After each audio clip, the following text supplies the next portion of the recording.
Bonjour à tous et bienvenue dans Dev Café en ce jeudi 18 août. J'espère que vous allez super bien. Donc si toutefois c'est la première fois que vous regardez, Dev Café c'est tout simplement l'émission quasi quotidienne qui est donc sur cette chaîne YouTube à partir de 7h le matin et on parle de l'actualité du développement mobile, donc tout ce qui a marqué en fait un tout petit peu ces derniers jours, on va dire. Comme j'ai tendance à le répéter un peu chaque matin, n'hésitez pas à faire un like ou à vous abonner à la chaîne si c'était pas encore le cas, parce que comme vous le savez, on est sur YouTube et sur YouTube, le petit robot qui indexe, il aime bien tout ça. D'habitude le matin, j'ai toujours quelques petites infos à vous glisser à droite à gauche, notamment ce qui s'était passé il y a quelques années en arrière. Aujourd'hui, le 18 août, il n'y a pas l'air d'y avoir énormément. Du coup, qu'est-ce que je vous propose? C'est qu'on enchaîne avec l'actualité.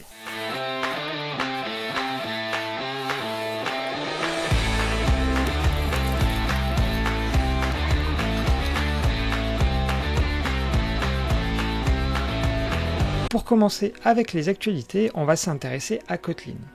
Mais avant ça, si vous vous souvenez, en début de semaine, il y avait une polémique qui avait été créée côté Flutter, un peu finalement par la communauté.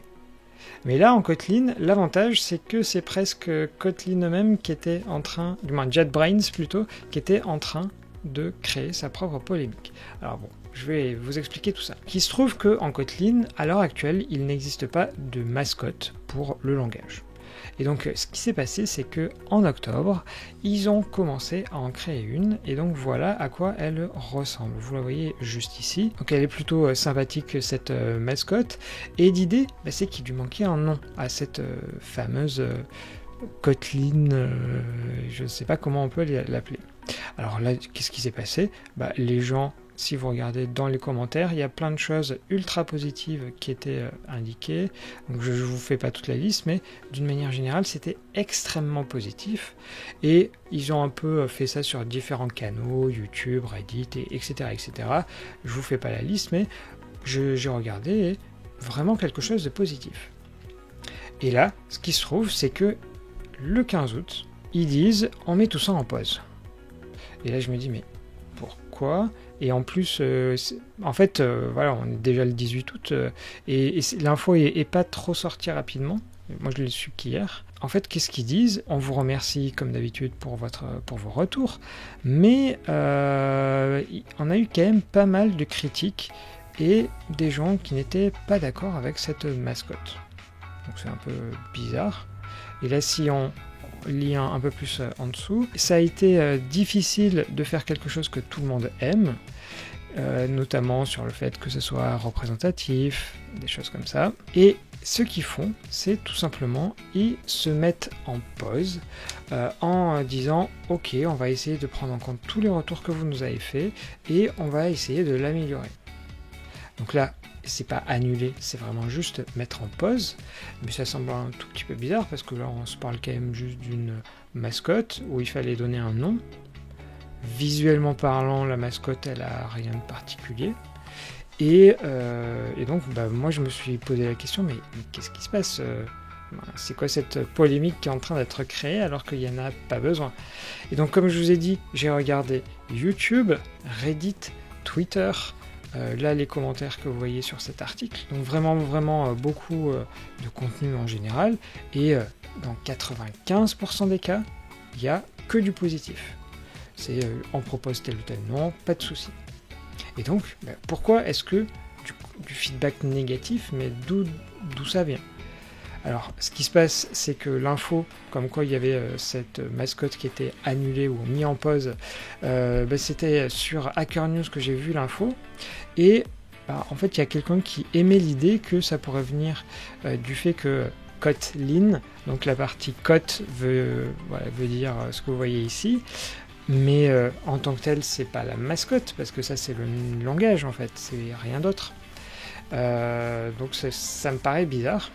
Et du coup, en discutant avec des gens de la communauté, et notamment Dylan qui fait partie du Slack français, il m'a donné la raison, parce que en fait, il existe aussi un Slack Kotlin, et donc là, a priori, en fait, ce sont pas les gens vraiment de l'extérieur qui sont à l'origine de cette mise en pause, mais plutôt les gens de chez JetBrains directement. Donc là, comme vous pouvez le voir, on a eu des retours négatifs de la communauté, ouais, et la mascotte n'était pas totalement acceptée chez JetBrains. Donc a priori, on est plutôt dans le deuxième cas de figure, parce que un mauvais retour de la communauté, vraiment, moi j'ai cherché pendant plusieurs minutes sans aucun problème hier et il n'y avait rien. Donc là, ceux qui disent, on met tout ça en pause pendant ce temps-là. Quelqu'un lui demande, mais qu'est-ce que c'était ces retours négatifs? Alors là, ça parle de l'identité visuelle, la forme en 3D qui irait pas, des choses comme ça. Bon, j'ai l'impression que c'est un peu bizarre comme motif pour en mettre en pause tout ça, parce que d'autant que c'était en octobre, là on est en août, si vraiment les feedbacks avaient été si mauvais que ça, pourquoi est-ce qu'il faut aussi longtemps? C'est un peu bizarre cette histoire. Voilà, comme je vous ai dit, Flutter lundi c'était la communauté qui crée sa propre polémique. Là j'ai l'impression que c'est JetBrains qui est en train de créer sa propre polémique autour de la mascotte, parce que d'une manière générale, tout le monde était à peu près d'accord sur le fait que c'était bon. Ce que je vous propose maintenant, c'est qu'on passe aux actualités en bref, donc 4-5 actualités en 90 secondes, c'est parti. On commence par un couac bien fâcheux. Clop, un groupe de hackers, a annoncé avoir récolté 5 téraoctets de données auprès de la compagnie des eaux britannique Thames Water.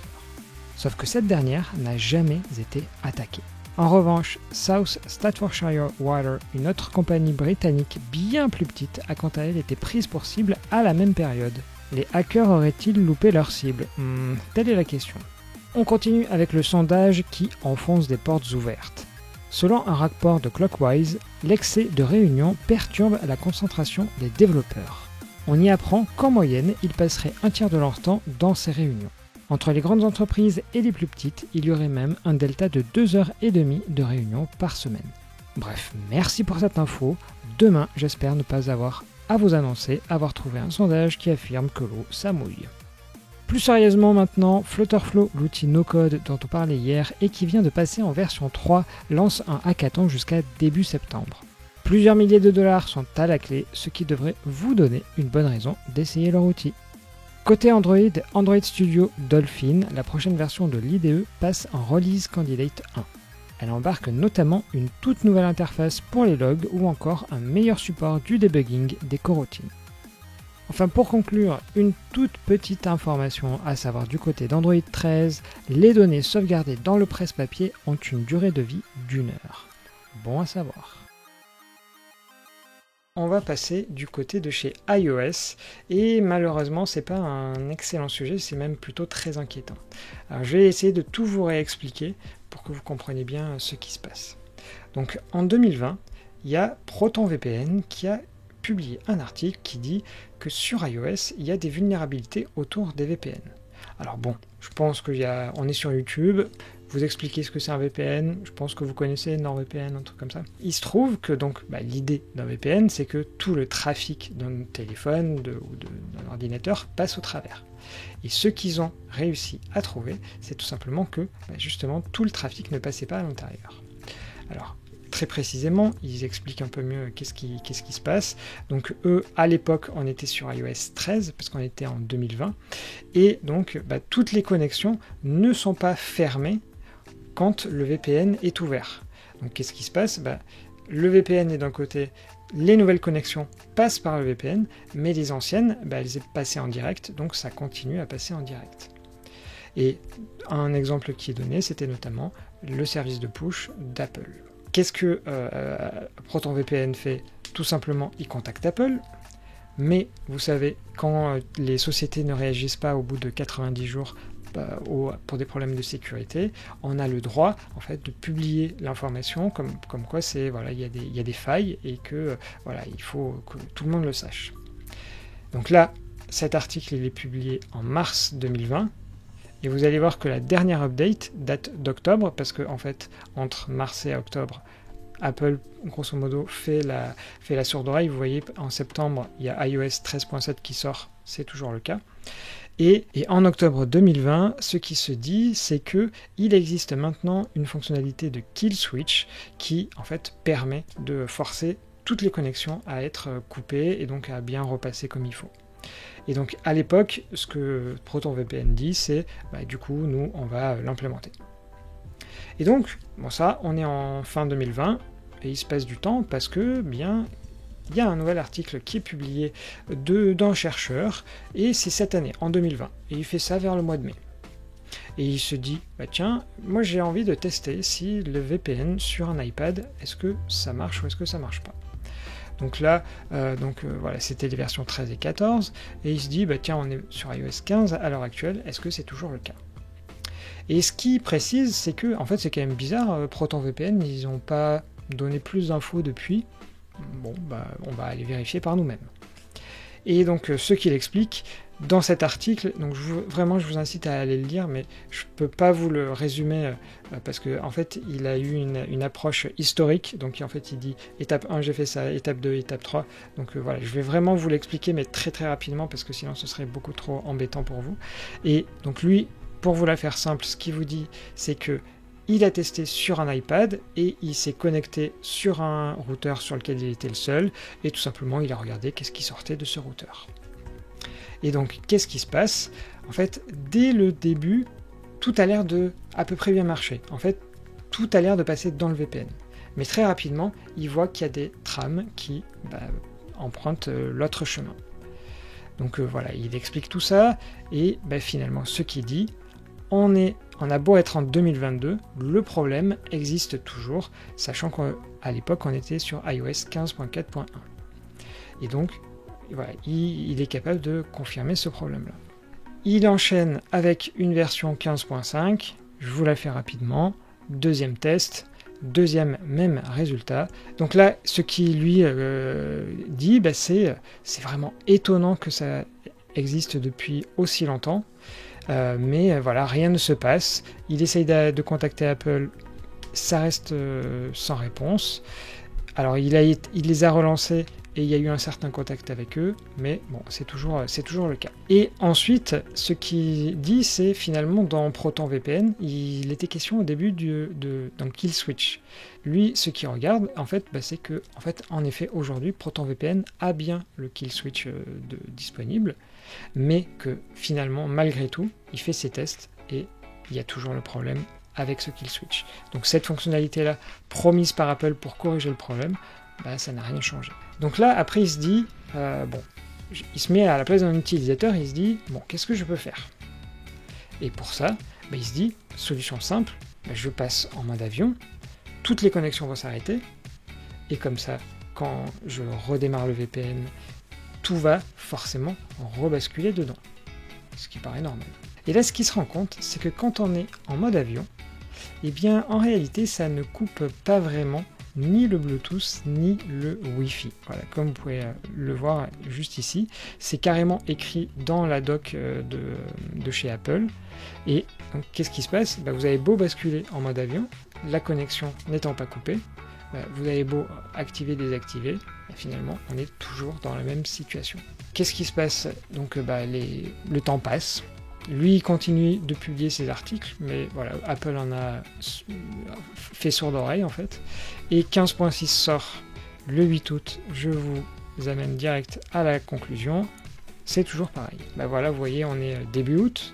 Donc, ça a commencé en 2020 avec ProtonVPN initialement, et c'est finalement toujours le cas aujourd'hui.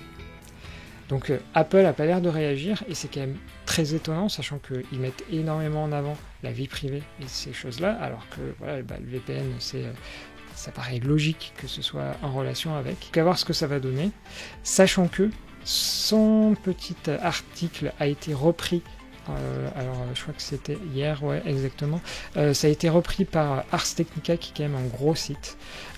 Donc ils disent qu'ils ont essayé de contacter Apple notamment, ils n'ont pas eu de réponse pour le moment parce que voilà, la mise à jour, mais il n'y a aucune mise à jour par rapport à une réponse d'Apple.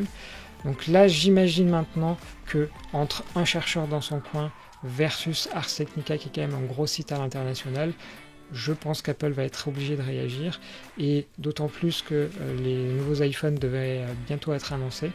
voilà, il devrait, j'espère, réagir. En tout cas, si vous avez un iPhone, un iPad ou que sais-je, faites super attention parce que voilà, vous n'êtes en fait pas sécurisé quand vous avez un VPN. Voilà, on va s'arrêter là pour aujourd'hui. Malheureusement, ce dernier sujet est quand même pas super positif, mais voilà, il faut faire attention parce que c'est quand même votre sécurité, vos données, et même les gens autour de vous, votre famille, vous pouvez leur dire utilisez un VPN, comme ça va être safe. En l'occurrence, c'est pas le cas. Donc j'essaye de vous tenir au courant s'il y a des nouveautés là-dessus. En tout cas, si la vidéo vous a plu, comme d'habitude, n'hésitez pas à liker ou à vous abonner. Et moi je vous dis à demain, ou peut-être plus tard, pour une nouvelle émission. Ciao ciao!